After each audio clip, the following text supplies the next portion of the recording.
a ideia hoje é que a gente possa ter uma visão, né, assim, do que pelo menos eu costumo orientar os alunos que trabalham comigo a colocar, aquilo que é previsto e, enfim, tem muito material aqui, então a gente não vai conseguir passar por tudo que de maneira específica. Então a ideia, acho que hoje é a gente ter uma ideia do geral, que é o que o Henrique pediu para mim, né? E depois disso a gente, se caso você tenha alguma dúvida, eu vou passar esse material completo depois. Você pode ver em partes específicas, né? Mas eu vou passar meio rápido aqui. Vocês podem ir interagindo, né? O Henrique perguntou isso também, né, o Grilo? Você pode parar, perguntar. Carol também, Matheus, enfim. Matheus não, né? Beleza. Desculpa. É, Matheus. Matheus, desculpa. Vamos lá, então. Bom, a primeira coisa que eu queria comentar é que a gente aprendeu muito isso em poesia lá, literatura, né, da forma e tal, mas aqui na parte científica eu tenho observado ao longo dos anos que se você tem uma ideia clara do formato que você vai colocar o seu texto, isso ajuda muito no conteúdo, em organizar o conteúdo e dá uma qualidade muito grande. Claro que assim, eu não estou falando de onde vai a legenda, se vai em cima ou embaixo da figura, sabe? A gente está falando assim do conteúdo do resumo, da introdução, separar o que é objetivo, essas coisas. Esse material que está aqui, eu vou até trazer algumas complementações, porque ao longo do tempo a gente vai aprendendo mais, né? Mas ele está desatualizado porque eu usei esses slides em 2017, mas ainda assim dá para usar muita coisa. Bom, só um contexto, né?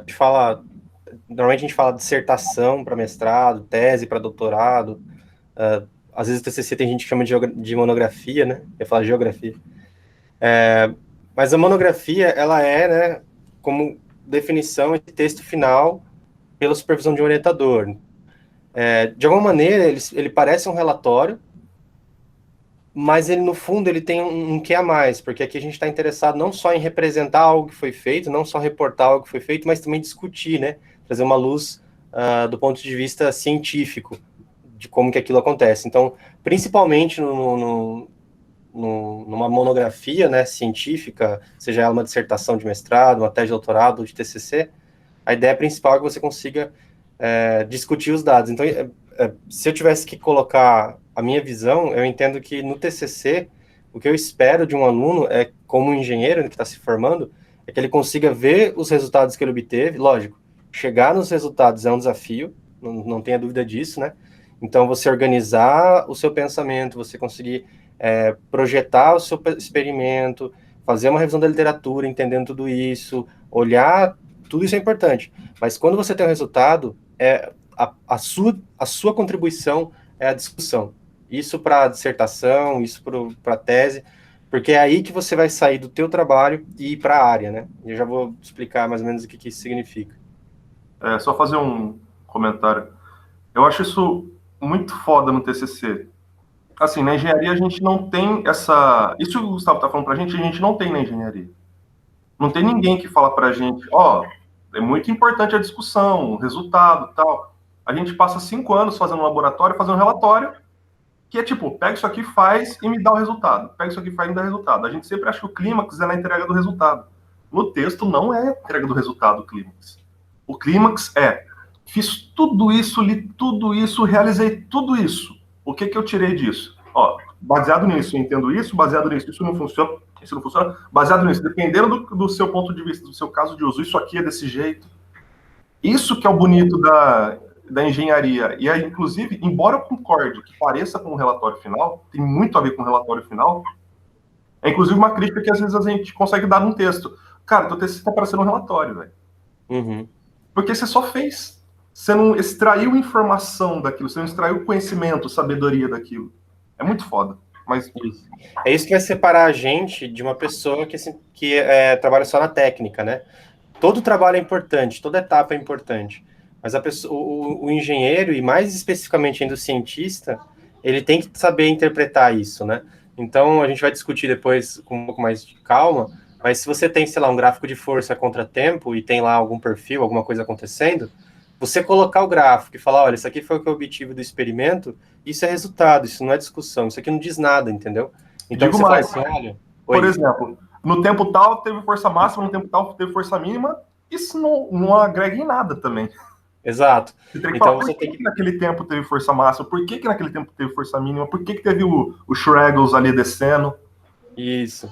Então, como que o seu controlador impacta? Por que que depois que o seu controlador começou a funcionar, você ficou debaixo de um limite? O que que isso impacta? Por que que você acha que teve problema? Porque todo trabalho tem problema. Enfim, vamos lá, vamos avançando aqui, ó. Vamos lá. Bom, o relatório final, então, a diferença é que a gente, principal, é que a gente defende uma hipótese. Então, a tua discussão, né, da monografia, você tem um objetivo, né? Então, os seus objetivos normalmente estão relacionados intrinsecamente com a tua hipótese, do que você quer fazer. E aí é isso que você tem que discutir, né? Então, eu já vou explicar como que cada sessão se relaciona. Elas não são independentes entre si, né? Bom, no TCC, deixa eu passando meio rápido aqui. Essas coisas aqui não precisa muito, é mais motivação. Estruturalmente, a gente tem três grandes grupos dentro de uma monografia. Elementos que a gente chama de pré-textuais, elementos textuais e pós-textuais. Os pré-textuais tem muita coisa que é optativa, certo? Então eu não lembro exatamente o que é optativo, o que não é. Você pode pegar lá, se você escrever USP ABNT, você vai chegar lá no site da USP, a USP faz um resumo da ABNT e ela te dá o que é obrigatório e o que não é. Mas aí normalmente tem, como pré-textual, né? Capa, epígrafe, que não tá aqui, né? Agradecimentos e tal. Essas coisas assim, ó, dedicatória, agradecimento, epígrafe, tudo isso daqui costuma ser optativo. Mas, galera, é a parte mais gostosa de fazer. Você põe sua cara no negócio. Exato. É Então, verdade. não é? Exato. É engraçado porque você começa a escrever a monografia, a primeira coisa que você escreve é a dedicatória, o agradecimento, É muito bom, é muito aí legal. logo em seguida trava. Exato. Então, assim, o resumo, apesar de ele ser uma parte importantíssima do trabalho, eu vou dar uma atenção para ele também, porque a gente pode falar que é abstract, né? Também ele esse aqui era obrigatório, esse cara é obrigatório, o sumário também é obrigatório, enfim, faz sentido, né? Aí tem um monte de listas, né? As listas de figura, listas de tabela, enfim, e aí vai. Aí você tem que ver a norma certinho, o que tem sido hoje, né? Isso ajuda depois a relacionar, né? Nossa, as listas eu tenho dúvida. Eu sempre tenho dúvida do que é obrigatório nas listas e o que não é. Sim. Mas isso deve estar escrito na norma da USP, então. Só que eu vou te dizer uma coisa, se eu não estou enganado, nem toda é obrigatório, viu? Acho que, por exemplo, lista de tabela, eu não sei se é obrigatório. Mas é bom ter. Eu acho legal ter, ajuda, principalmente depois para consulta. E também o LaTeX gera isso, né? Ele gera. O template da ESC, É aí é outro verdade. caso, né? A gente É poderia até fazer verdade. um vídeo depois, né, Grilo? Sei lá, com LaTeX explicando mais ou menos como é que funciona o template da ESC. É bem bonitinho o template da ESC, viu? Cheio Então, a do gente tweet já lá. está usando ele já, viu? Ótimo. Perfeito. O Grilo passou para a gente as dicas que você deu, o Matheus já baixou o pacote. LaTeX vale Junto. muito a pena, gente. Nossa, muito bom. Sim, Bom, também acho. a parte obrigatória, então, que aí que são dos elementos textuais, né? São a introdução, que eu vou explicar o que é, né?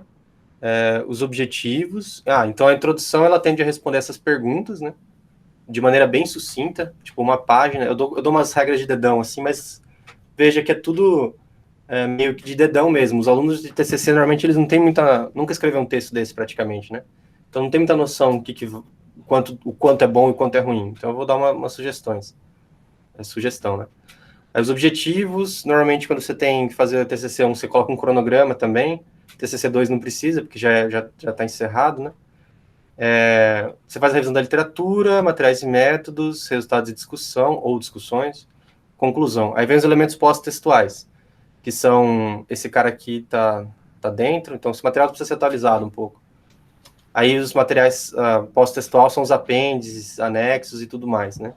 Então, se você se pergunta qual a diferença, apêndice é tudo que você desenvolveu. Então, se você vai pegar um código-fonte, você coloca no apêndice, um desenho técnico vai no apêndice, um desenho de placa eletrônica vai no apêndice, que você fez. Se você está pegando alguma coisa de um motor, alguma coisa que você comprou, e você precisa colocar para mostrar para o leitor que o torque é o que você está falando que você coloca no comando, certo? Bom.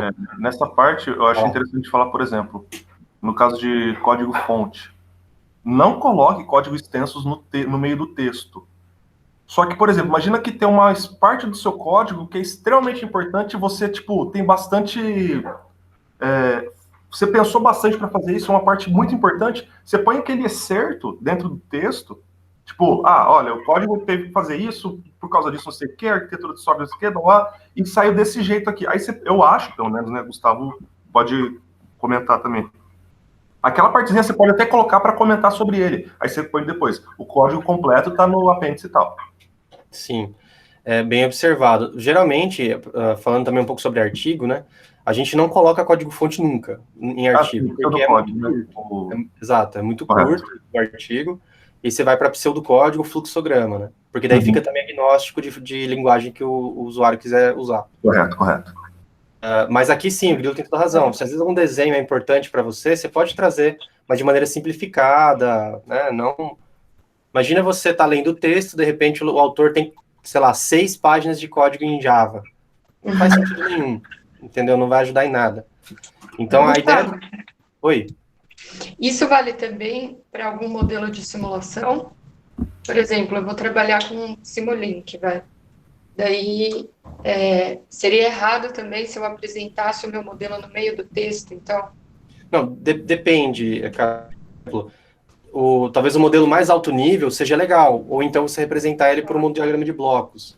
Mas as partes específicas, se você quer representar tudo, com todas as conexões, isso vai tomar uma parte do texto que não faz sentido, entendeu? Então você pode falar assim, olha, o modelo detalhado está no anexo B, sei lá, apêndice B, você pode verificar lá. E você pode fazer isso também, tá? Então, às vezes, você quer fazer alguma discussão que você não quer colocar no texto, por exemplo, você pode falar, ó, segundo a figura 2 do anexo B do apêndice B, entendeu? Sim, dia que pau na máquina. Tá no texto, o cara que busque. Isso. Assim, não é que não pode, como o Henrique falou, você pode, às vezes, trazer, sim, um código ali no texto, não tem problema. Só não pode ser um negócio que vai tomar página sem motivo nenhum, entendeu? Dá uma poluída, né? Tá. Isso, exato. Você tem que trade-off. Eu consigo explicar esse cara sem mostrar ele? Isso. Se você falar, cara, não tem como, a explicação vai ficar uma bosta, traz. Não, exato. Não é um absurdo. Então assim, ó, de maneira bem... Só para avançar aqui... Desculpa, Grilo, você estava falando, cara? Não, cara, mete o pau. Eu engatei aqui. É porque é o seguinte, o que eu lembrei agora? É bom falar como que as sessões se organizam, né? Então eu vou trazer algumas coisas mais gráficas, vai ficar mais fácil de entender. Mas assim, na introdução, basicamente você vai motivar e dar um contexto do teu trabalho. Porque quando uma pessoa estiver procurando o teu trabalho, a primeira coisa que ela vai ler é título, ponto. Se o título fizer algum sentido para ela, o que ela vai ler depois? O resumo. Então, o título e resumo são partes essenciais da divulgação do seu trabalho. Seja monografia, seja artigo. Se a pessoa vai ler o teu trabalho, ela vai ler a introdução e a conclusão, entendeu? Se ela achar que o teu trabalho é muito o que ela quer fazer, ela vai para os materiais e métodos e tudo mais. Então é o seguinte, por isso que artigo é diferente de monografia, né? A gente está falando de monografia, ela tem que ser mais extensa porque ela mostra também que a pessoa que está escrevendo, ela domina a literatura e tudo mais. Bom, até aqui, ó, que normalmente é uma das partes mais extensas do trabalho, dependendo o tipo de trabalho que você está fazendo, isso aqui é trabalho dos outros, né? Então, na introdução, você até vai falar os seus objetivos, você até vai falar o que você vai fazer, mas a introdução tem que trazer referências, na revisão da literatura você tem que trazer também o que é o teu trabalho, por que você está fazendo, quais são os trabalhos relacionados, quem tentou aquilo antes, quais são as técnicas principais, tudo mais. A partir daqui só que você vai começar a falar de você, e vai ficar mais claro também por quê, né? E aí, aqui na discussão, né, você vai gerar um objetivo, uma hipótese aqui na introdução dos objetivos, e é só aqui na discussão que você vai responder a sua pergunta que você fez lá em cima, certo? Então, as sessões, elas são independentes, mas às vezes a gente vê, normalmente nos trabalhos, umas coisas meio desconexas, então a gente vai tentar amarrar um pouco isso. Como são aulas que eu dei, tem bastante material aqui que eu não vou prestar atenção, então aqui tem algumas dicas, né, do título, por que usar esse título, quanto grande ele tem que ser, por que você tem que escolher ele bem, enfim, tem um monte de coisa aí, tá? Esse aqui é engraçado, né?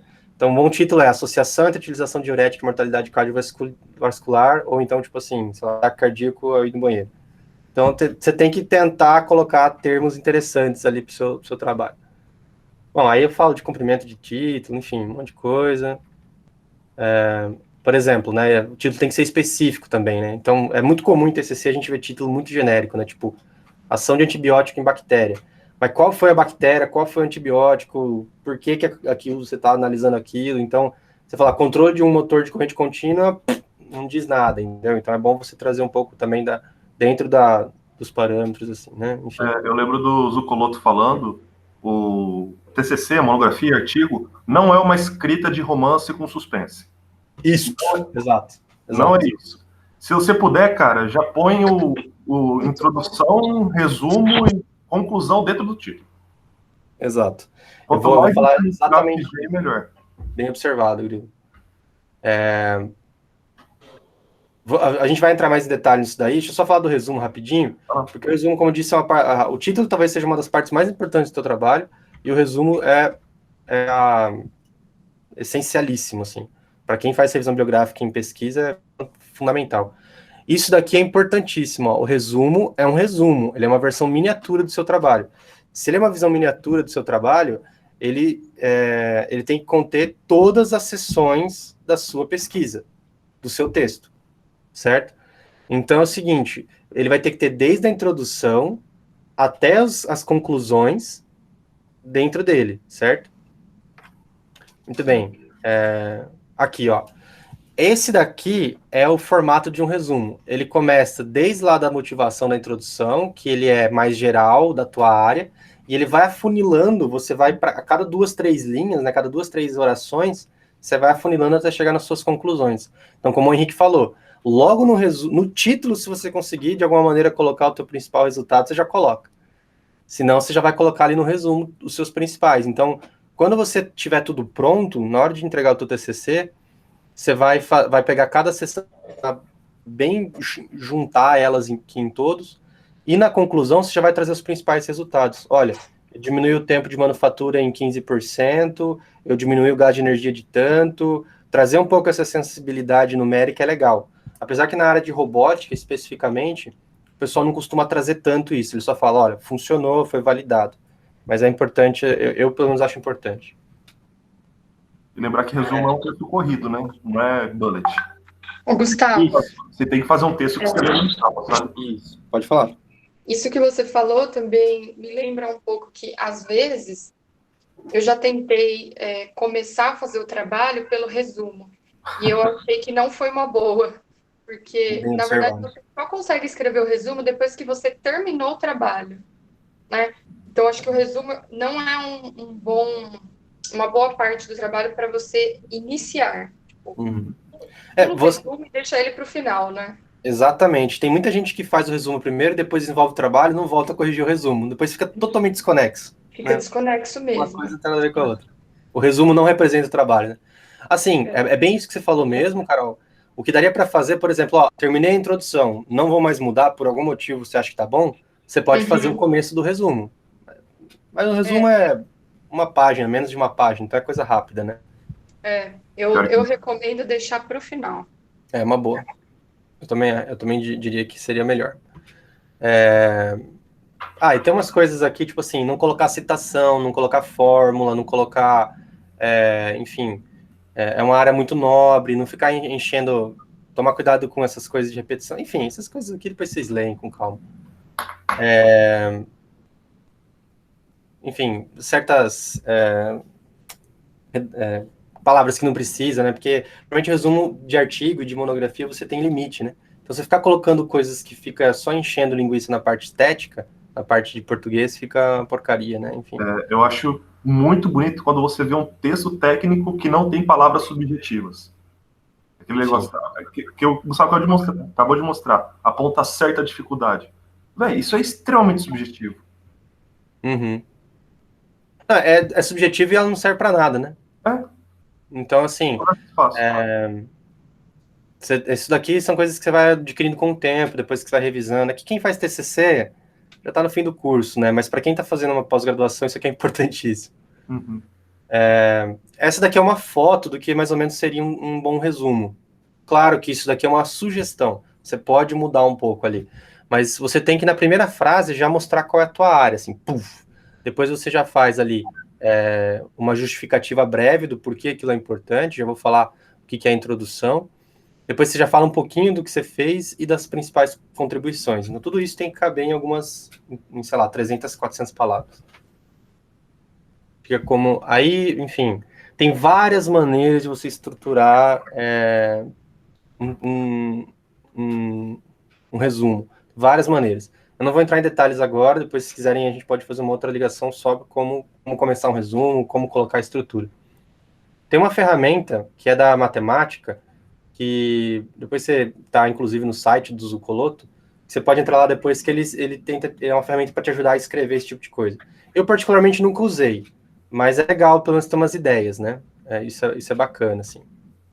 Aí, na aula, a gente ficava lendo o resumo, eu ficava explicando, tentando identificar o que é introdução, o que não é, né? Por exemplo, esse cara aqui, ele já começa, por exemplo, ó, com o que ele fez, ele inverteu, tá vendo? Ó? Então, esse trabalho discute problemas técnicos que foram requisitados e tal. Então, aí depois ele vem para o contexto, ó, já é ruim esse contexto, né? Esse artigo, esse resumo, na minha visão, mas tudo bem. Aí ele vai tentar explicar para depois tentar fazer a motivação, enfim. Cada um tem o seu... Aí o projeto era legal, por isso que eu trouxe. Aí tem vários tipos de trabalho, aí, enfim, tem um monte de coisa. Tá, deixa eu falar agora cada sessão, né? E aí depois eu faço um resumão, um apanhadão, assim. Então, a introdução, que é a primeira parte do seu texto, como o Henrique falou, né? Normalmente quando a gente fala de histórias de romance, ficção e tudo mais, a parte mais importante da trama está no final. Então você quer ser surpreendido no final, você quer, né? Que o que você está lendo no começo seja totalmente transformado. Isso faz parte desse gênero literário. Já, por exemplo, esse tipo de notícia, por exemplo, às vezes você não quer nem ler matéria, você só quer bater o olho no jornal e saber o que está acontecendo. Então, o jornalista, né? Hoje em dia, nossos jornalistas estão muito ruins, erros tremendos, tautologias, enfim. Mas ele já tem que trazer um jeito de, na própria manchete, já te falar qual que é o resumo da ópera, entendeu? Então, aqui, por mais que você não leia os detalhes, você sabe o que está acontecendo. Entendeu? E isso é a mesma coisa no artigo científico. Então, a introdução, ela vai tentar trazer para o leitor, com um pouquinho mais de detalhe do que eu resumo, essas 4 ideias, assim, que eu separei mais ou menos, né? Então, você começa, normalmente, com o que a gente chama de motivação, você responde por que essa área é importante. Aí, depois, já na introdução, você tem que mostrar que, além do que a área é importante, você tem que tentar mostrar para ele que ela é relevante. Quer ver? Deixa eu vou usar esse daqui, quer ver? Ó, eu vou usar... Então, assim, normalmente, o que você faz? Você tem que fazer um contexto da sua área. O que isso significa?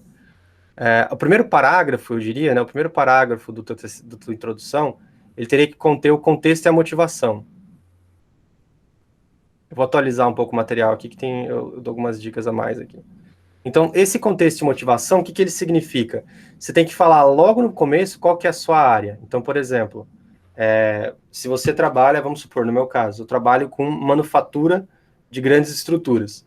Então, posso já entrar falando, né? Falar assim, olha, a manufatura manufatura com robótica tem entrado cada vez mais em áreas não tradicionais. Eu já chego e já mostro. Então, uma outra maneira de você começar esse contexto é você definindo um termo.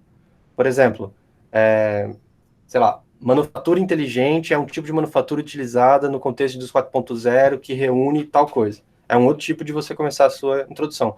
Mas você tem que trazer logo no começo qual que é a área. Por que você está trabalhando com manufatura e você não está trabalhando com horticultura? Sei lá, você não está trabalhando com fauna e flora. Entende? Você já tem que trazer esse pano de fundo. Não basta só trazer o pano de fundo, qual que é o contexto. Você tem que trazer por que ela é importante. Entendeu? Então, assim, essa área existe, ela é importante e ela, né, tem ainda a ser explorado nela.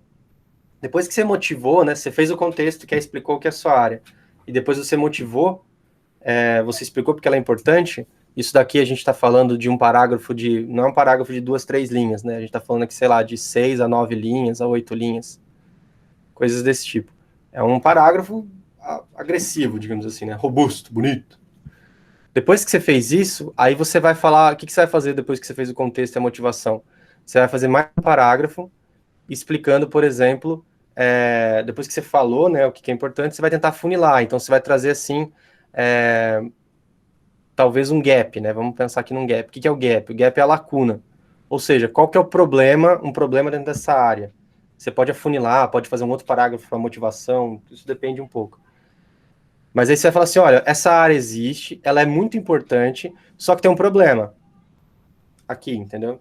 Então, eu comecei falando, por exemplo, lá da manufatura de grandes estruturas. Cara, manufatura de grandes estruturas é importante, pessoal, aí eu dou uma funilada. O pessoal tem usado muito robô para isso, o robô tem ganhado espaço porque ele é configurável, reprogramável, enfim, várias coisas. E aí, só que tem um problema com esses robôs, não? Mas aí eu posso afunilar mais um pouco, posso falar, olha, dentro do contexto de robôs em manufatura de grandes estruturas, tem uma parte essencial, que é a parte de montagem por controle de impedância, que vai lidar ali com as forças de reação. Só que tem um problema nesse contexto. Qual que é o problema? Tá faltando resolver isso. E essa é a sua lacuna. Então, qual que é o problema na área? Então, você vai tentar mapear, mostrar para o leitor e veja que a introdução, diferente do resumo, ela é extremamente tendenciosa.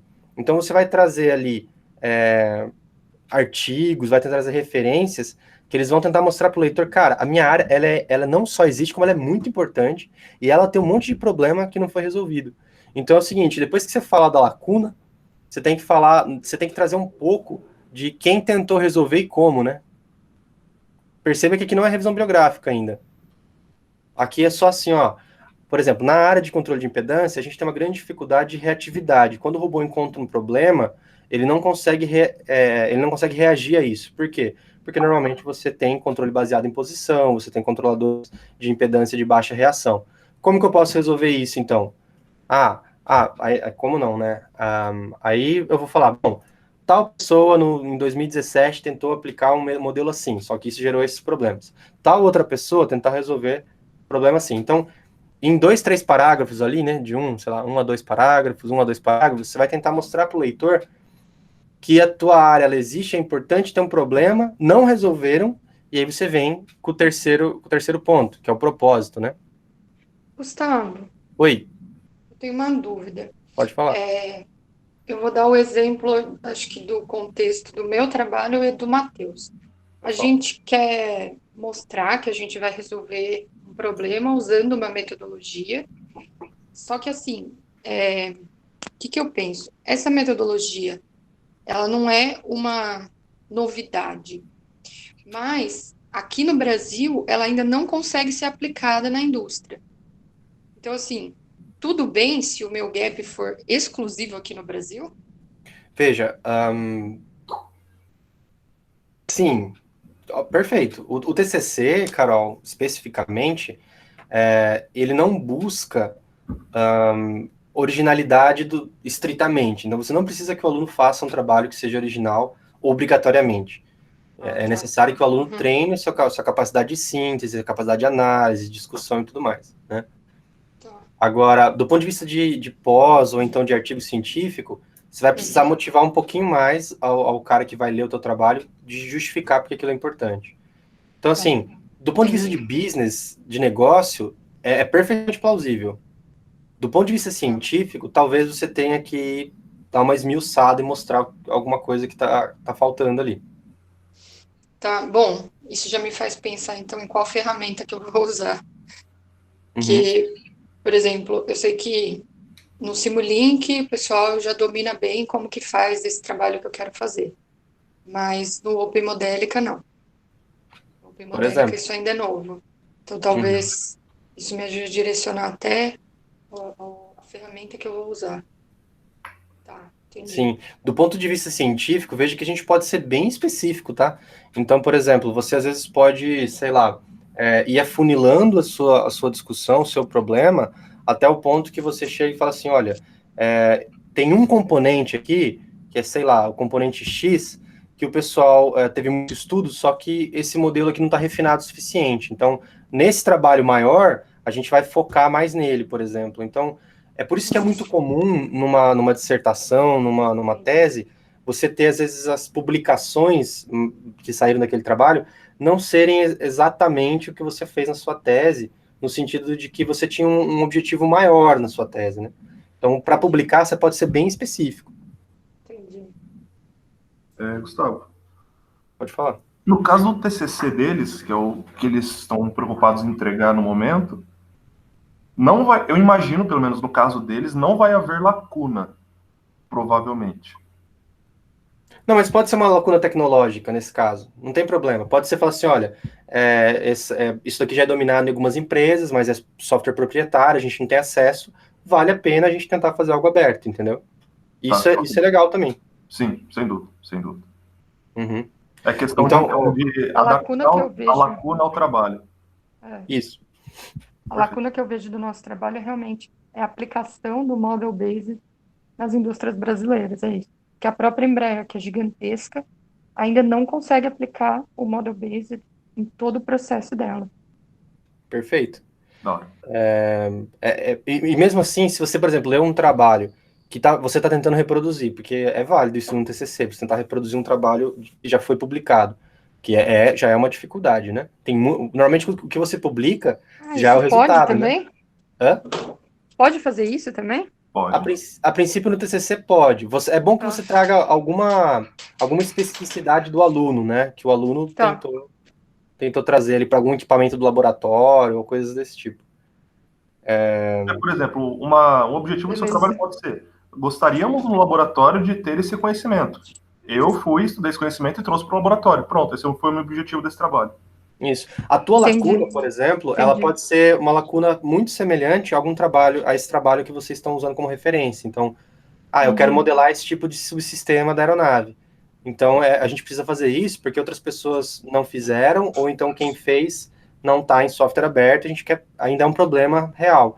Então, como que você mostra para o leitor que a lacuna dele, a sua lacuna é importante? Primeiro, trazendo um bom contexto, uma boa motivação, que aquela área é importante. Segundo, trazendo referências recentes. Então, se você chega para mim e fala assim, olha, eu quero fazer a modelagem de subsistema, e você me mostra a referência de 2000, que seja 2009. Cara, em 10 anos aconteceu muita coisa. Sim. Por isso que por exemplo, eu tenho um trabalho que é referência, que, se eu não me engano, é uma tese que foi publicada no ano passado, 2019. Só que foi lá na Suécia, entendeu? É a referência lá na Suécia. Aqui a gente ainda não consegue fazer isso. A gente está tentando fazer isso ainda.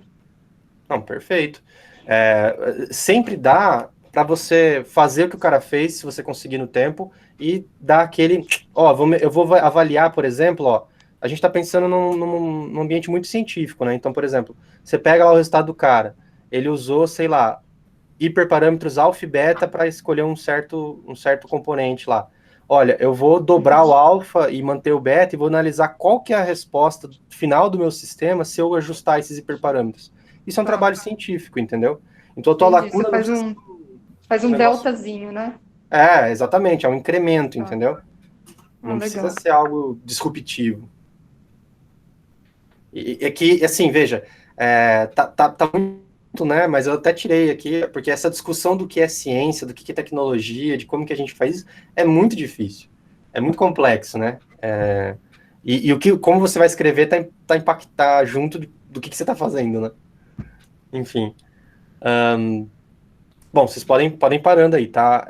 Então, seguindo a ordem, né, você começa... Por que o contexto e motivação, ele começa sempre do geral, da sua área, e você vai afunilando. Perceba que eu estou conversando aqui, a gente está afunilando.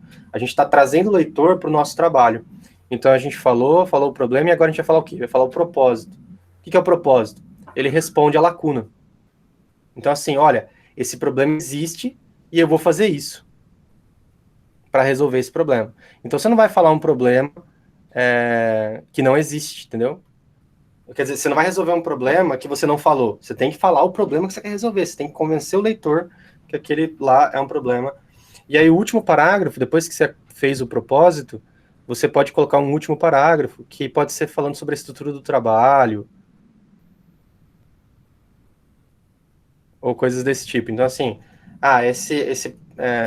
essa monografia, esse trabalho de conclusão está organizado nas sessões capítulo 2 fala disso, capítulo 3, é meio comum isso daqui acontecer.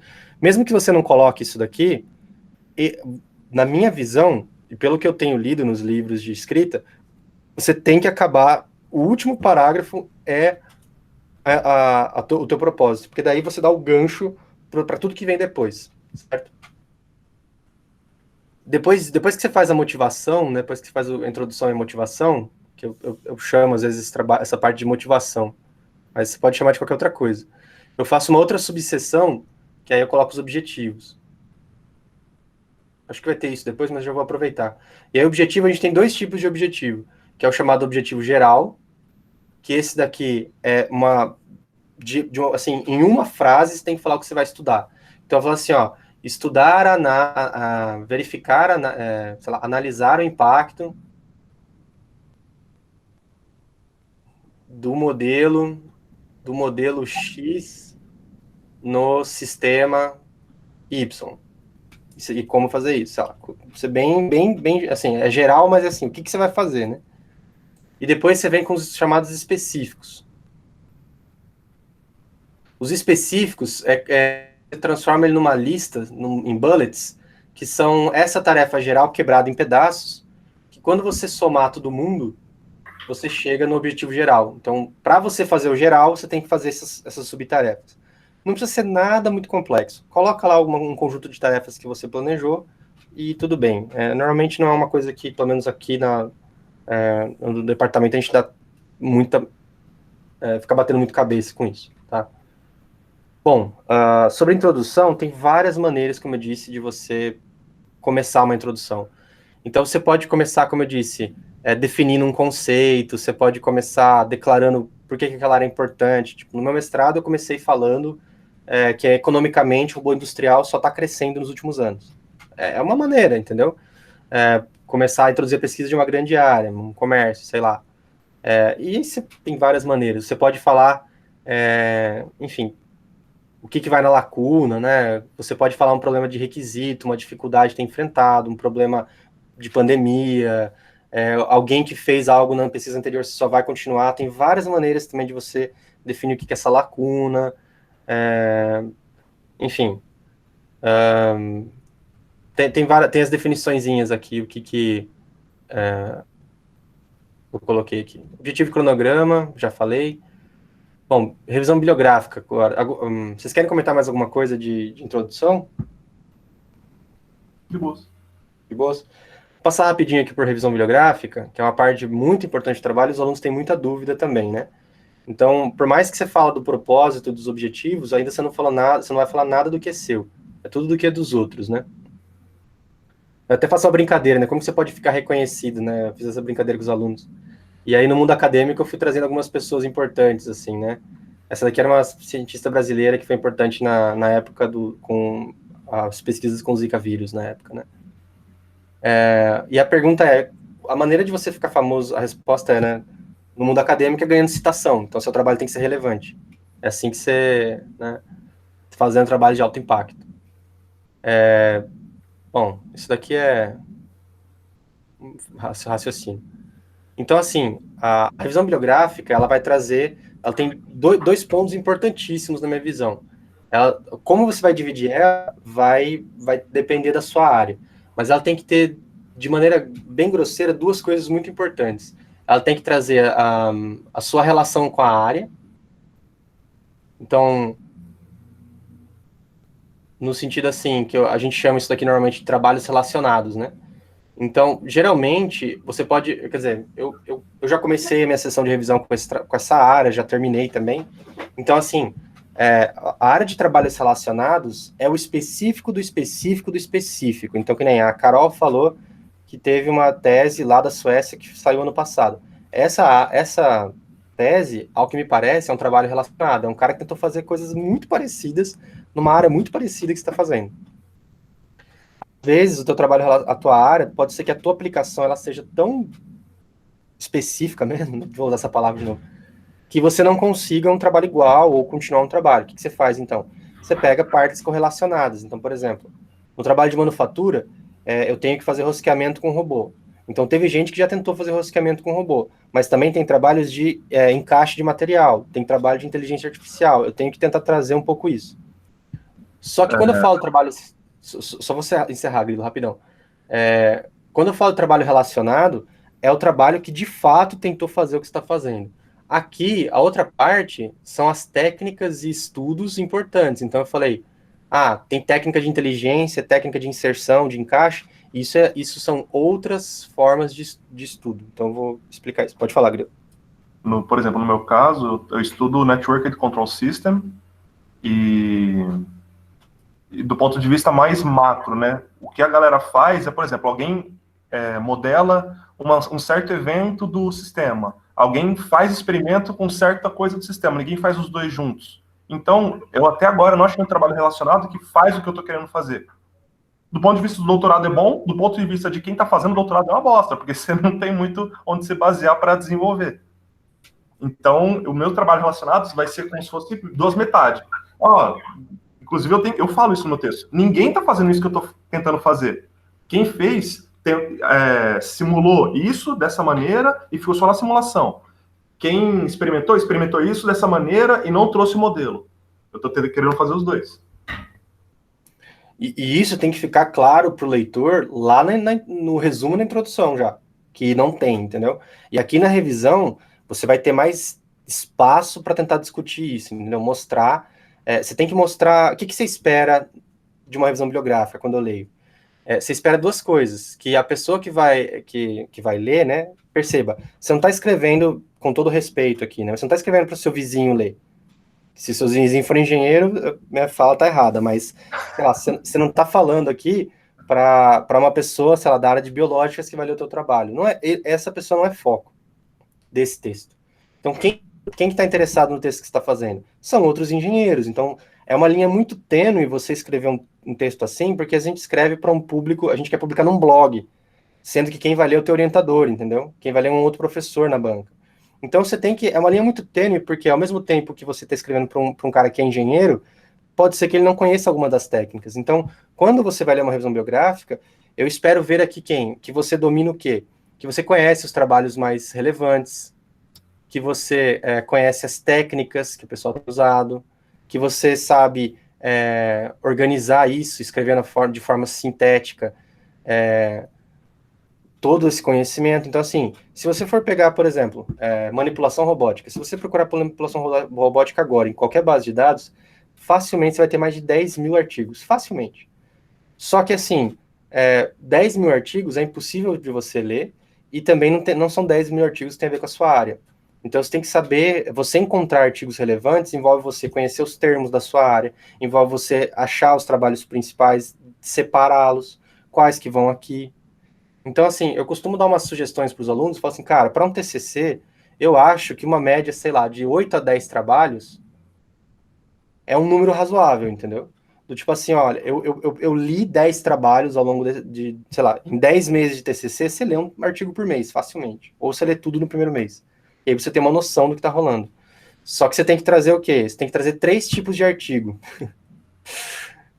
Quais são os artigos ou trabalhos que vão na sua área? São 3 tipos. O primeiro são os chamados artigos fundacionais. Oi? Eu estava com seminal na cabeça.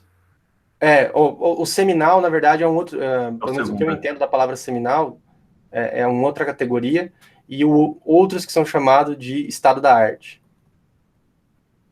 Que é uma outra coisa que tem dúvida normalmente também, o que é estado da arte. Então, geralmente, principalmente quem está na área de tecnologia, as nossas áreas começaram não tem 100 anos, tem menos, entendeu? Por mais que a gente use, sei lá, técnicas de modelagem lá do Newton, a aplicação dela em sistemas aeronáuticos, em sistemas, sei lá, de manufatura inteligente, elas são mais recentes, né? Então, eu espero, por exemplo, você está falando de controle de impedância, o Grilo vai entender isso, né? Mas se você faz uma dissertação, uma tese com controle de impedância, se você não fala do Hogan, você não falou de controle de impedância. Cagou no pau. Exato. Então, assim, tem alguns trabalhos que eles são clássicos, que eles são importantíssimos. Você tem que ler esses trabalhos, para quem está na pós, principalmente. Para quem não sabe, né, o Hogan é o cara que inventou o controle de impedância. Exato. Ele fez isso em 60? Não, 85. 80 é extremamente recente. Exato. Então, assim, aí depois vem os chamados papers seminais, que não são os que fundaram uma área, mas que eles foram, assim, estritamente importantes ao longo do tempo.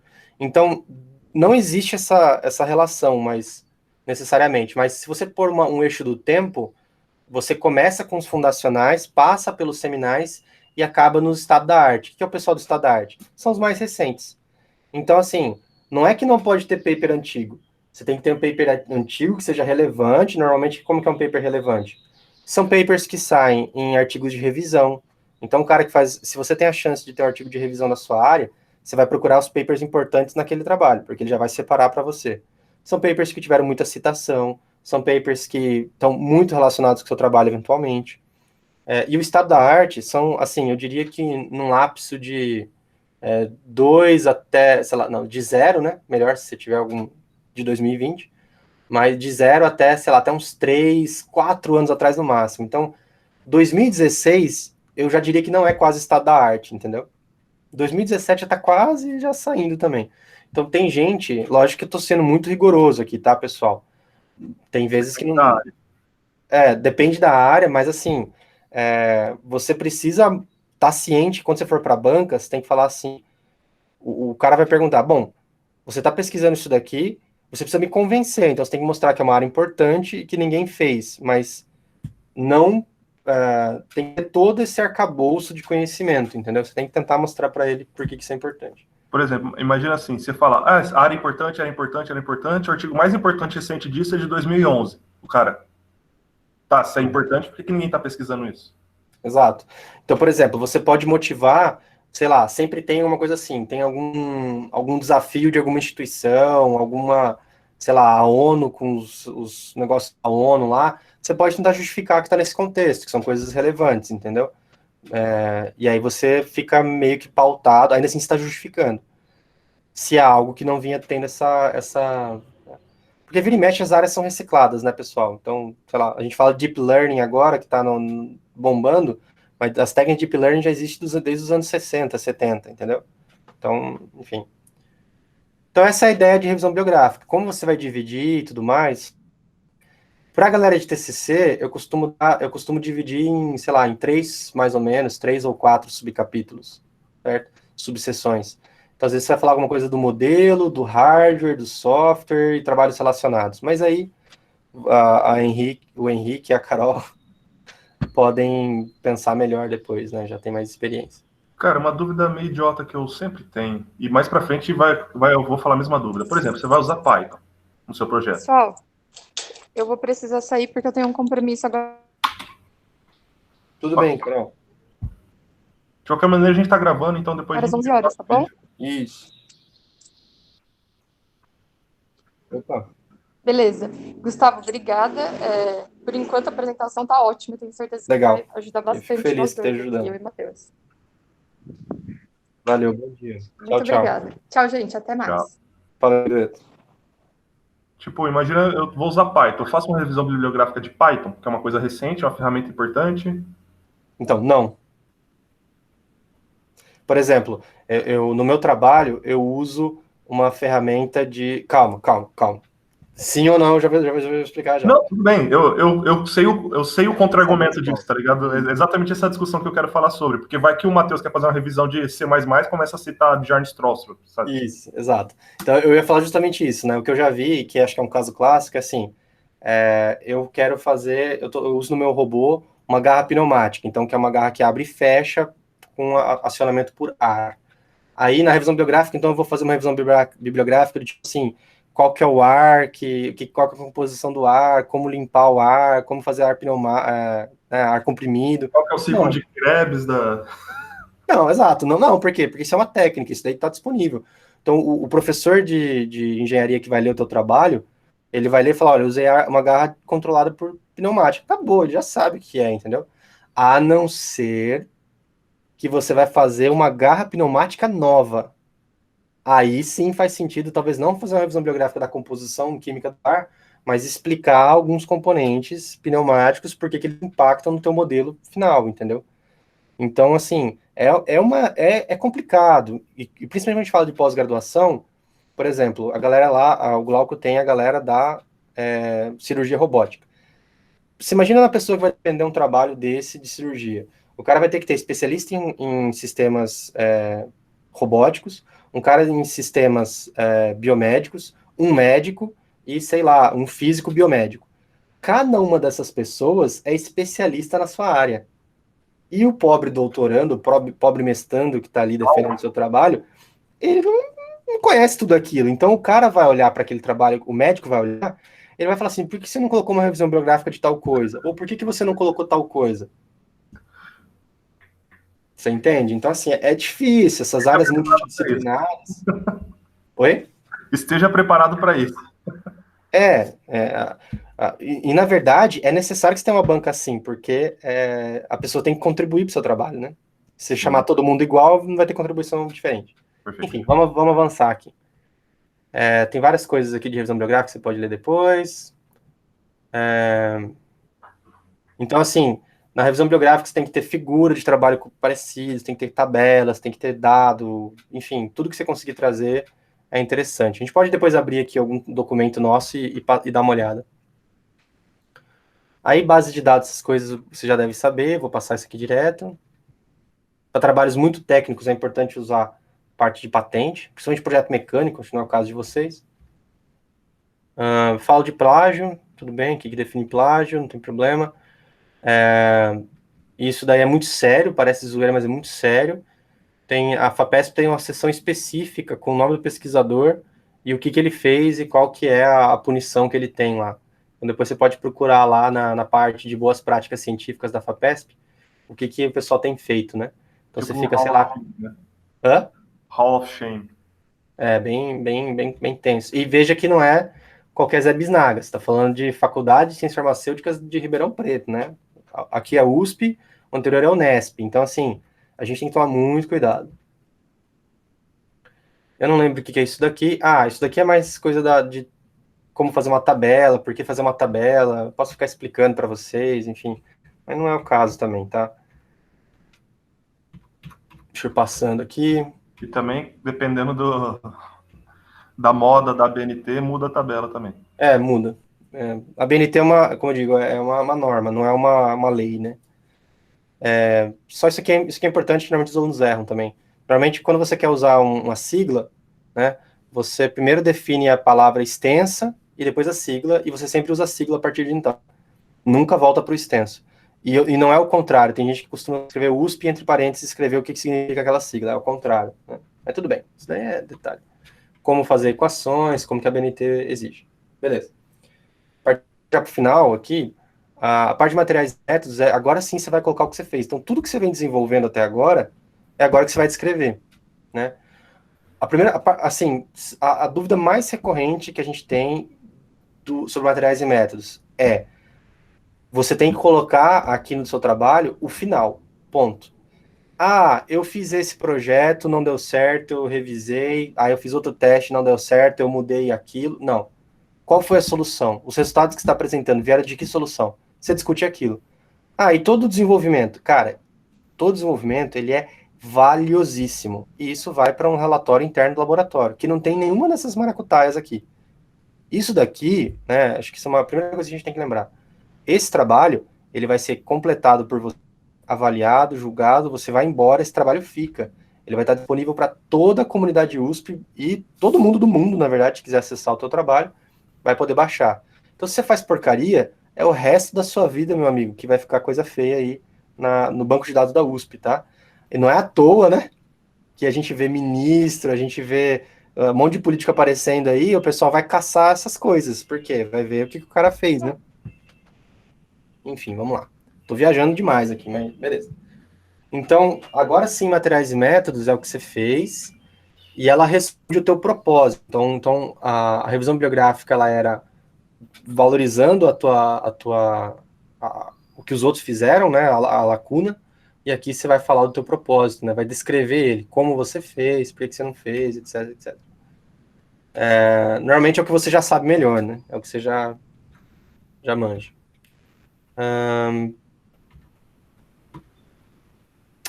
Isso aqui é importante também, né? Isso aqui eu pego no pé, né? Escrito no passado, que você já fez, não é porque você está no resumo, no texto, que você vai falar, vou fazer. Não, você já fez, né? Já está tudo feito. Teoricamente, o texto ficou pronto depois que tudo ficou pronto, né? Então, é tudo no passado. Exato. A não ser um relatório parcial, um TCC parcial, que aí sim. Só em resultados parciais você vai colocar, ó, vai ser feito, ou então, quer dizer, conclusões em trabalhos futuros, enfim. No final do TCC tem o trabalho futuro, aí você pode colocar. Exato. Isso daqui já é mais delicado, né? A gente talvez é uma das maiores dificuldades na universidade, né? Então o cara que está na área faz 40 anos, ele sabe todos os nomes corretos, né? A gente vai se acostumando. Então, a gente falar pedras, tem que falar rocha, em vez de falar canos, tem que falar tubo, entende? Então, isso daí é complicado. A gente já tem. É normal a banca bater nessas coisas, mas tudo bem. Ah, outra coisa. Isso daqui eu vou falar mais em resultados, mas é o seguinte: isso é um trabalho de engenharia. Então, se você colocar, mesmo que seja no resumo, se colocar assim, melhorou, ou então bom, ficou ruim, cara, nada disso daqui é engenharia, entendeu? Você não vai falar, ó, o resultado é bom. É bom por quê? Bom de quanto? Isso é essencial, assim, isso é imaturidade de escrita. Então a gente tem que. É papel de quem está revisando o seu texto levantar essa lebre aí, tá? Bom, aqui que eu tô falando, não entra os rascunhos do projeto, já falamos também de anexo, apêndice. Bom, essa aula era para engenharia mecânica, então eu tô falando que era bom ter algumas fotos do processo de construção, tudo mais, todas as quantidades, enfim. Aí, do ponto de vista de código, o que a gente espera? A gente espera fluxograma. Se você está fazendo controle, a gente espera diagrama de blocos, a gente espera modelos, a gente espera pseudocódigos explicando, enfim, toda a aparelhagem que você usou para resolver o teu problema que você desenvolveu. E aí não vai o resultado, né? A gente está falando do setup, do experimento, do que gerou o resultado. Isso. Geralmente essa sessão, não, por mais que pareça, ela não é muito comprida, não. Não costuma ser a maior parte do trabalho. Se você tiver que explicar alguma coisa nessa sessão e citar alguém, preste bem atenção, porque normalmente o lugar dela não é aqui, é na revisão bibliográfica. Tá? Por exemplo, eu vou perguntar, Python é material, método ou não precisa discernir? O Python é um material. Tá. É alguma coisa que você usou, entendeu? O método é como você usou a sua ferramenta. Perfeito. Certo? Então, assim, o OpenModelica é um material. Enfim. Lembra que esse nome é importante, né? Orientador é quem dá as orientações, então fica bem atento a isso. Essas aqui são algumas regras que eu coloco, mas, enfim. Essa área também, assim, por mais que a gente tenha estrutura, acho que tá ficando mais claro, talvez, né? Espero que esteja. O que vai em cada sessão, isso já vai ajudando a gente a planejar o nosso trabalho, né? Vai ajudando a ter isso bem claro na nossa cabeça, essa estrutura, ajuda a gente a separar as coisas, enxugar as sessões e tal. O texto, ele não vai ter 10 páginas, também é bom que ele não tenha 200, ele tem que ser algo no meio, né? Aí eu vou falar, aqui a citação, mas depois você pega, se você usar LaTeX, acabou praticamente, né? Então, não precisa se preocupar muito com isso. Ô, Grilo, sabia disso aqui? O quê? Quando você fala et al, é em latim para et ali, que significa e os outros em latim, né? Ah, sim, eu achava que fosse entre outros. E fica feio, né, na verdade. Justíssimo. Foi o Lar e uns caras aí. Exato. E o resto da negada. E o resto, né? E o resto? Citações e sistema alternado. E o resto nadinha. Tá, vamos para a última parte agora, então, praticamente, né? Penúltima. Resultados e discussões, né? Eu tenho uma sessão só de discussões. Mas aqui são mais curtos os slides. Bom, o que a gente tem que ter no... Pode falar. Para mim, eu tô travado em citações e definições. Então, aqui atualizou. Tenta clicar no... Você já pinou? Pinei. Não apareceu? Ok, foi. Foi? Beleza. O Google Meet às vezes demora um pouquinho mesmo. O que você fez? Que o meu também tá travado. Põe o mouse em cima do vídeo do Gustavo que tá na apresentação e clica no pininho e desclica. Beleza, Ou, foi. ou você clica no pininho e deixa também, sei lá, dependendo. Tô vendo o Porque rostinho. daí o Google Meet dá prioridade para isso. Bom, de tudo isso que a gente falou, por mais que, né, seja muito trabalho envolvido, o mais importante do teu trabalho, né, talvez o mais importante que a gente já falou são as discussões, mas o coração são os resultados, né? Então, saber separar resultados de métodos é um negócio complexo, assim. Outra coisa, aquela seção de materiais e métodos, ela pode ter outros nomes, tá? Varia um pouco da área e tal. Isso é meio ABNT, então fica a seu critério. Às vezes, o Glauco não gosta muito, às vezes, de separar assim, mas geralmente são diretivas para pós. Para graduação não costuma ter problema. Gustavo, Oi, num trabalho de software, por exemplo, o que seria o meu método? o seu método, por exemplo, você tem que explicar, por exemplo, o ML que você fez, o fluxograma de funcionamento, quais foram, por exemplo, as ferramentas que você usou para programar, o que você está programando, por que você está programando aquilo, quais são os modelos que você está implementando, porque por mais que na revisão biográfica você traga alguns modelos, lá embaixo, você vai trazer fórmulas, né? Lá embaixo você vai falar, olha, eu usei os parâmetros tal para tal ganho, eu usei tal parâmetro para tal hiperparâmetro, e assim vai, entendeu? Por exemplo, desculpa, Gustavo, pode continuar. Não, eu ia comentar justamente assim, agora você vai afunilar, é o teu trabalho, então, lá em cima você falou que tinha que você usar uma função que era alfa x, x1 mais beta x2. Quem é alfa, quem é beta, quais são os dados que você usou de x1 e x2, isso tudo você vai trazer agora, entendeu? Lá em cima a teoria. Pode falar, Greg. No seu caso específico, Matheus, você vai fazer o sinótico, que chama? Sim, isso. Isso. E Painel você vai pegar os inputs a partir do modelo da Caroline, certo? Isso. Então, por exemplo, eu, como cara de software, gostaria de ver como é que você separou as unidades do seu código. Como é que esse input vai ser pego? Você usou thread? Você usou, sei lá, você usou OPMP? Você está usando... Não, estou usando o thread padrão do STL de C++. No meu QML eu usei tal componente para fazer tal coisa, esse componente vai dar o trigger na thread tal, que vai comunicar via socket, usei o DP, usei TCP, e tudo esse tipo de coisa, tá ligado? Uma questão que é interessante é você sempre ter um modelo, no sentido assim, por exemplo, a Carol falou que teve uma tese que saiu parecida. Dá uma olhada como o cara estruturou, entendeu?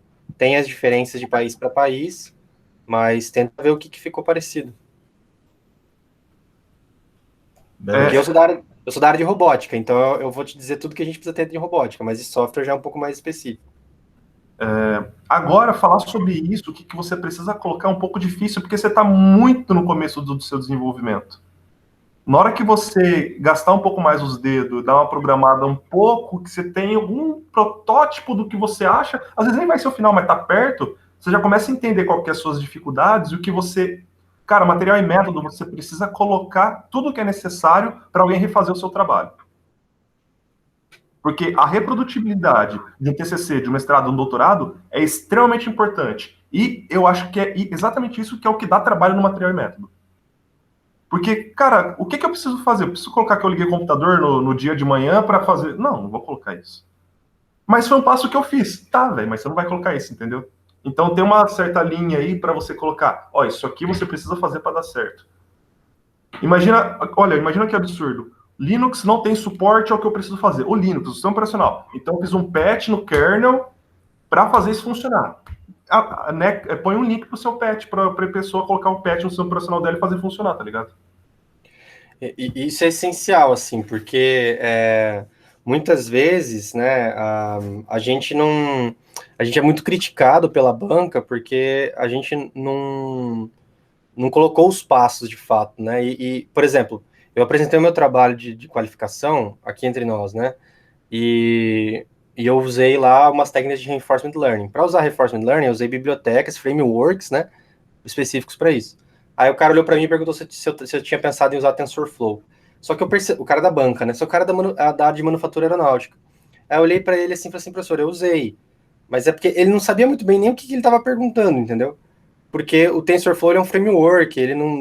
Era óbvio que eu tinha que ter usado algo assim, entendeu? Do jeito que ele perguntou, deixou claro que ele não sabia o que ele estava falando. Ele estava aprendendo também, entendeu? Então, a gente corre esse risco também, às vezes, de ser tão mais especialista naquilo especificamente do que a banca. Outra coisa, e aí é uma crítica, né? Nós somos alunos de engenharia, e isso é um problema, porque aluno de engenharia não é treinado para ler. Então, a gente não lê artigo direito, a gente não lê tese, a gente não lê dissertação, portanto, a gente não sabe como que as coisas vão.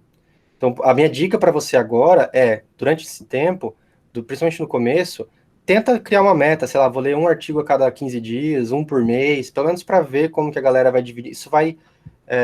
tem alguns professores de literatura que falam isso, né? A melhor forma de você aprender a escrever é você copiando alguém, né? Enfim. Sim. Bom, tem algumas coisas aqui, por exemplo, a gente não vai mais escrever materiais e métodos, se você vai descrever alguma coisa, é tudo nos métodos. Aqui são os resultados. Quais são os gráficos, quais são os dados, quais são os tempos, enfim, tudo isso, certo? Sempre no passado, tá? Isso aqui é importante. E também, assim, não é porque você obteve um monte de dados, né, não sei como que vocês vão simular e tal, mas não é porque você teve lá, sei lá, 500 mega, né, uma tabela de 30 mil linhas no Excel por, sei lá, 400 colunas que você vai colocar tudo aqui. Veja que é um trabalho de quem está escrevendo, de quem está desenvolvendo, tornar o mais acessível. Trabalho que não é compreendido por quem lê, não é citado, entendeu? Não é utilizado. Então, assim, você tem que, por exemplo, trazer métricas que vão enxugar, tipo médias, desvio padrões, que são as básicas, né? Testes de hipótese, regressão, tudo que você conseguir analisar dos dados é importante. Você que vai trabalhar com modelo simulado, se você tivesse um modelo real, você tem que tentar fazer correlação também, ó. Rodei um experimento no real, são esses dados. Tentei rodar um experimento no simulado, são esses dados. Quanto que eu errei? Qual foi a média de erro? Onde que estava mais perto? Tudo isso é discussão, na verdade, né? Mas você vai mostrar para o leitor esses gráficos e... esse aqui é bonitinho, né? Os tolos colecionam fatos, os sábios selecionam. Enfim. Então, por exemplo, se chegar com uma tabela que nem essa daqui, cara, isso aqui não diz nada para quem tá lendo. É dado que, né? Às vezes você até pode plotar uma coisa dessa daqui, se chegar e falar assim, olha, nesse mês aqui a gente teve um aumento de tantos por cento em comparação com esse mês aqui que não aumentou nada, sei lá. Tudo bem, mas é melhor ainda, né, se você trazer gráficos, se você trazer de maneira visual, é sempre muito importante. Inclusive, tem uma área na ciência de visualização de dados. Tem uma área na ciência sobre visualização de dados. É muito... Exato. Eu ia falar exatamente isso também. Bem observado, viu? Lembra que a gente sofreu com aquele Nisga lá, que a gente precisava de alguma maneira fazer um gráfico tridimensional e ia ficar horrível no papel? Sim. Não, é péssimo, é péssimo. Tudo que não for relevante para você discutir não aparece no seu texto final da sua monografia, só no relatório interno. E também tem a questão de importância, né? Se você bota um negócio assim, né? 33% da população de ratos foi estudada foi curada. 33% não apresentou efeitos e o terceiro fugiu. Então, assim, estatisticamente, esses dados não significam nada, entendeu? Velho, muito bom. Tipo pandemia, né? Então, 1/3 das pessoas que tomaram remédio foi curado. Mas você só testou em, sei lá, 10 pessoas, o que isso resolve, né? Muita gente está usando isso, né? O WhatsApp tá aí para confirmar. Exato. Então, assim, é uma área muito difícil. A parte de resultado, especificamente, como apresentar esse dado é uma coisa muito importante. Geralmente, boas revistas, boas pessoas que fazem trabalhos de impacto, tem muitos trabalhos, muitas maneiras de enxergar. Cara, sem brincadeira, isso faz muita diferença. Muita diferença. Não, nem só de tabela e gráfico no tempo vive o homem, tá? Tem muita coisa por aí. Enfim. Ó, Einstein, se você deve descrever a verdade, deixe elegância para o alfaiate, né? Então, quanto mais simples você for, melhor. Enfim, você tem que tentar focar nos dados que são mais importantes. Enfim, deixa eu falar sobre discussões, né? Porque geralmente a gente faz um capítulo de resultados e discussões. Então, plotar o gráfico é resultado. O que você vai ler desse gráfico é discussão, né? Então, é uma situação muito difícil de explicar, né? Também muito difícil de escrever. O seu trabalho pode estar impecável no resto, mas se a discussão estiver fraca, você pode ter ele rejeitado. E tem a técnica da Lula, né? Que o Zucoloto fala, que as pessoas se escondem atrás do jato de tinta, né? Então a pessoa às vezes escreve um monte, escreve, não quis dizer nada, né? Isso é muito mais claro nas áreas de humanas, mas na área de exatas a gente tem que tomar cuidado também. Bom, deixa eu ver o que eu coloquei aqui, porque eu vou te trazer algumas coisas também práticas, né? Então, apresentar os princípios e generalizações dos seus resultados. Então, por exemplo, né? Isso daqui é importante. Você que está trabalhando com modelagem, você tem que tentar, você tem um modelo teórico e você tem um modelo real. Então, a gente chama esse processo de você comparar o teu modelo com o real de validação. Então, você tem que, nas discussões, tem que mostrar que você validou o teu modelo. Como que você vai fazer isso? Você vai mostrar o quanto que você desviou, quais são as regiões, né? Então, por exemplo, sei lá, aqui está algum gráfico de correlação, e aqui está o teu real. Vamos supor que o teu teórico faça isso. Então, ó, você trazer para o leitor e falar assim, olha, por que que você acha que ele funcionou melhor nessa área? Por que que a partir desse ponto ele começou a desviar? Quais são os limites, né? Se isso daqui é não linearidade, se isso é incongruência na ação, se isso é erro de parâmetro, se é tipo, por exemplo, se isso daqui for uma relação de força e deslocamento, o vermelhinho aqui seria, na verdade, o meu teórico, né? F igual a KX, onde esse cara aqui seria o K, só que pode ter algo parecido com o preto, quando digamos assim, o delta X, né, for muito grande, porque você sai da região linear da mola. Então, às vezes, o teu sistema lá tem um monte de mola e amortecedor. E aí você percebeu que a partir de uma certa força que você coloca, você desvia muito, né? Como ele tem uma divergência. Aí você fala, olha, esse ponto aconteceu porque as molas que antes eu estava assumindo na modelagem como linear já não são mais lineares. E nem sempre é fácil enxergar esse tipo de coisa, né? Nem sempre é mola que você tem aqui. Às vezes você tem barras, às vezes você tem sistemas térmicos, enfim. Então agora vem a capacidade do engenheiro de enxergar o seu sistema e como ele está modelando, né? Inclusive, por exemplo, nesse caso, ali driftou porque começou a não linearidade. Isso para mim não é um problema, porque minha região de trabalho está dentro da linearidade e eu vou tocar o barco assim mesmo, sabe? Claro, exato. Mas isso é discussão, entendeu? Então, não é só... O resultado é ploto gráfico. Por que aconteceu isso? Quando que o seu modelo é útil? Quando que ele não é? Como que você pode, né, sugerir soluções? Quando que você pode trocar o teu modelo? Entende? Então, tudo isso é coisa que você tem que trazer, e não é trabalho do leitor entender isso, não é interpretação de texto, né? Isso é trabalho do escritor. Discutir não é recapitular. Então, falar que ele diverge nesse ponto, como o Grilo falou, isso não significa nada, né? Interpretar a imagem é importante, mas isso não significa nada. Você tem que explicar do ponto de vista científico. Tem algumas sugestões, né? Então, quando que tem uma exceção, quais são as correlações. Se você tentar esconder alguma coisa, cara, você pega um especialista, o cara vai matar você, entendeu? Então, por exemplo, o primeiro trabalho científico que eu publiquei na minha vida, eu fui numa conferência, e aí eu estava apresentando meu trabalho, e na conclusão do meu trabalho, eu só apresentei resultados para a parte de translação, e eu falei na conclusão do meu trabalho que eu podia generalizar aquilo para rotação. E na verdade tem uma correçãozinha que você tem que fazer. E aí o cara que era o chair, né, o cara que estava dirigindo a sessão, falou assim, você tem certeza que é assim? Aí eu congelei, ele falou, tem que fazer uma correção. Eu falei, de fato, tem que fazer uma correção. Ele falou, toma mais cuidado. Então, assim, às vezes a gente bate a cabeça na parede, né? Tem jeito.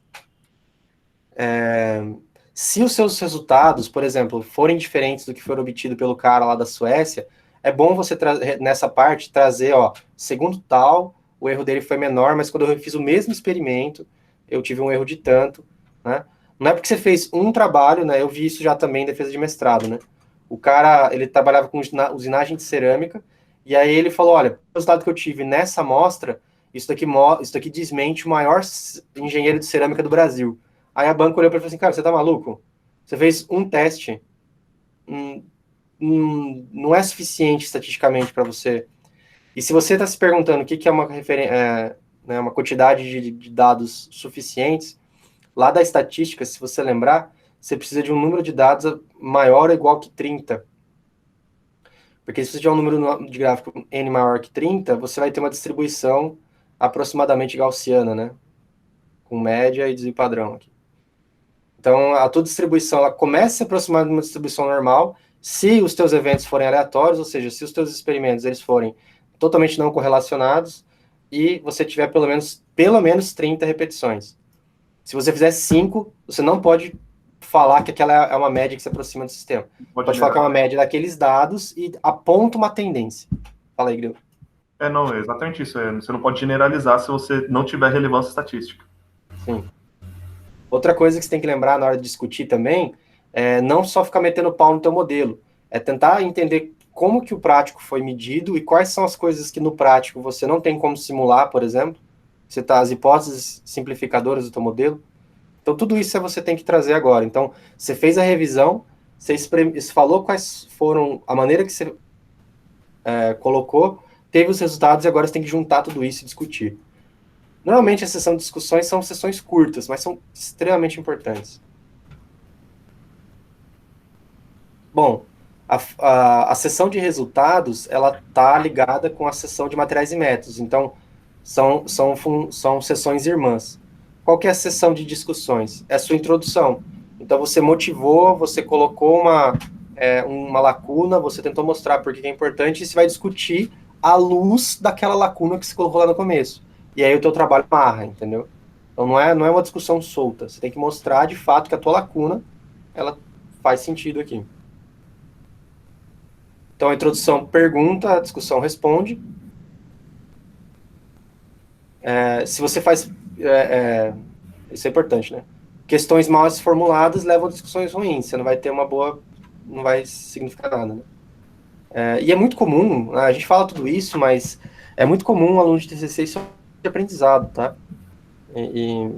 Então, fica meio tranquilo, porque a função do avaliador é avaliar, a função dele é criticar, então vai bem relaxado quanto a isso. Bom, a última sessão são as conclusões, né? Só para eu não esquecer, isso, pelo menos eu sofri com isso na hora da banca, no mestrado. Cara, às vezes, o que a banca tá falando é extremamente relevante, só que a banca não sabe falar. Então, cara, eu tô falando isso muito cedo, você tá longe de apresentar ainda. Velho, vai com o coração e com a mente muito aberta, porque tenha na cabeça que a banca quer te ajudar, às vezes nem quer, mas eu acho que é bom você achar que quer ajudar. E, cara, tenta entender muito bem o que a banca está falando antes de discordar da banca. Não estou falando que você não pode discordar da banca. Você pode discordar da banca. Só que discorda com muito cuidado, porque às vezes a banca não soube se explicar e você não soube entender. É muito bom você estar muito aberto para entender qualquer coisa que a banca vai falar. E se você não entender, pede para explicar melhor. Aí se realmente for cagada, aí você fala, não, então, isso aí não rola nesse trabalho, com muita classe, claro, é tudo profissional, é trabalho de engenharia. Isso não funciona no meu caso, eu acho por causa disso. Boa. Tem uma história bem clássica, que é a história da aranha, né? Coloquei uma aranha aqui, mas é só para lembrar. Tinham cientistas bem ruins que eles estavam fazendo os experimentos. Eles pegaram uma aranha e falaram o seguinte, olha, vamos verificar... vamos ver o seguinte, eles pegaram a aranha, essa minha aranha que parece uma barata mutante, e falaram assim, ó, vamos cortar uma perna da aranha. Cortaram a perna da aranha e falaram assim, aranha, anda. Aí a aranha andou. Vamos cortar agora mais pernas, vamos cortar 4 pernas. Anda, aranha, a aranha andou. Aí cortaram, deixaram só uma. Anda, aranha, a aranha andou. Com muito penando, né? Aí cortou essa última e falou assim, anda, aranha, a aranha não andou. Anda, aranha, a aranha não andou. Qual que é a conclusão do trabalho? Depois que você arranca todas as patas da aranha, ela fica surda. É muito bom isso, velho. Entende? Então, assim, veja que os fatos não tem nada a ver, a discussão não tem nada a ver, o experimento, veja que a maneira que ele bolou o experimento não tem nada a ver, só que a discussão, para ele, faz sentido da maneira que ele propôs lá. É um caso esdrúxulo, é uma piada, mas isso aqui é muito sério. Acontece muito. Acontece. Porque é muito comum o cara que vai chegar na sua banca e falar assim, meu, mas isso daqui não tem nada a ver. Não vai ser o seu caso, fica tranquilo, porque você está trabalhando com especialistas, então o Carol trabalha com aquilo, vocês vão programar, fica sossegado quanto a isso. Beleza. Última sessão, e aí eu encerro, já estamos cansados aí. A conclusão, ela é, de fato, eu desenhei lá em cima, lembra? Que saía daqui e afunilava até o trabalho. Agora, a conclusão, ela faz o contrário, né? Ela sai do teu trabalho e volta para a área. Então, aqui é a área. Lá na introdução, você começa da área, vai para o seu trabalho. Então, seu trabalho.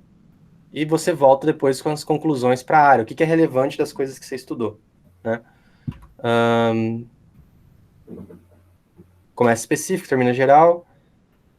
Eu vou te explicar aqui, ó. Esses daqui são os parágrafos que eu sugiro. Normal, é comum, você pode ver em qualquer artigo, presta atenção. Qualquer artigo que você pegar para ler, a primeira parte da conclusão, eles resumem o trabalho de novo, eles repõem. Então, tipo assim, conclusão uma conclusão geral, assim. Este trabalho buscou estudar a correlação entre o simulador de um sistema de brilho com relação ao modelo real. Foram utilizadas técnicas de simulação hipermodélica e biriri, parará. Retomou? Retomou. Aí agora volta. Geralmente se leva algumas linhas para explicar o que foi feito, retomar, né, de maneira bem breve. Aí o segundo, eu sugiro, né, você faz um apanhado dos como você fez aquilo e já trazendo os resultados. Então, assim, nós fizemos uma modelagem com tais coisas, tivemos um resultado de tanto, uma melhoria, uma piora, uma correlação de tanto, e você gasta algumas linhas ali. Aí, depois que você terminou de trazer os resultados e os métodos principais do seu trabalho, e aqui lembrar de trazer números, né? Você vem para o terceiro parágrafo e tenta você, de fato, entre aspas, conclui, fala, olha, baseado nisso, é bom que... é bom não, né? Mas baseado nisso, entende-se que vai ser utilizado, isso aqui pode ser utilizado assim, nos casos tais, e aí você traz a tua contribuição da tua pesquisa, que é pequena, numa lupa, para a área grande de modelagem, enfim. Então, esse final é retomar as discussões, né? Então, você retoma aqui um pouco da introdução, retoma materiais e métodos aqui com resultados, retoma a discussão. E aí, por último, que é a parte mais gostosa do trabalho, é você deixar, né, alguns pepinos que você levantou para os outros. Mas é uma parte muito importante. Então, sugestão de trabalho futuro, eu diria que as contribuições são no parágrafo anterior, tá? Eu mudaria isso aqui hoje. Então, assim, coisas que não deu tempo de fazer, coisas que você só foi notar um dia antes de entregar o TCC, sugestões que a banca der depois que você corrigir, deixa isso tudo meio documentado no seu texto oficial, porque é muito importante isso, né? Na sua cabeça você vai esquecer, e é muito importante para o próximo aluno, para os próximos estudos. E com isso, chega. Alguma pergunta? Legal, queria agradecer primeiramente, achei que foi bem completo e acho que por enquanto não, nenhuma dúvida. Se bem que o resultado, no meu caso de software, seria uma interface gráfica e a comunicação com modelos, né? Como é que eu poderia mostrar esse dado no meu trabalho? Bom, primeiro você pode trazer, de fato, explicando a interface, né? Você pode trazer a interface, mostrar como ela se correlaciona. Mais importante que uma foto da interface é você trazer aqueles casos de uso, né? Eu não sei como é que chama. Acho que é o ML mesmo, Grilo? Que use case, caso de uso, exatamente. Então, que aí você mostra como que o usuário permeia o teu software, como que ele funciona. Nesse caso, as coisas de UML, de caso de uso, eu acho que tem a ver com antes de resultados. Tem a ver com método. Porque os UML são feitos para você... É um projeto de software. Então, tipo, as coisas de casos de uso, de diagrama de classe, diagrama de atividade, diagrama de exemplo, de evento, diagrama de temporização, e todos os diagramas de UML são de projeto de software. Então, tem que vir no materiais e métodos. Que você desenvolve para realizar. Aí, para mostrar, primeiro, você pode trazer na sala de aula, na sala da apresentação. Tipo, fazer a live lá.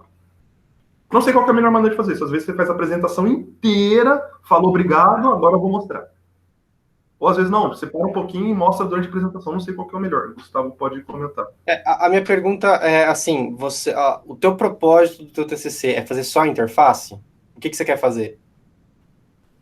É fazer a interface, integrar com o modelo que a Carol vai desenvolver e talvez, se der ainda tempo, integrar com o simulador que tem no departamento do BitNote, isso. Tá. Então, o teu objetivo não é validar nada, o teu objetivo é só fazer esse desenvolvimento de plataforma.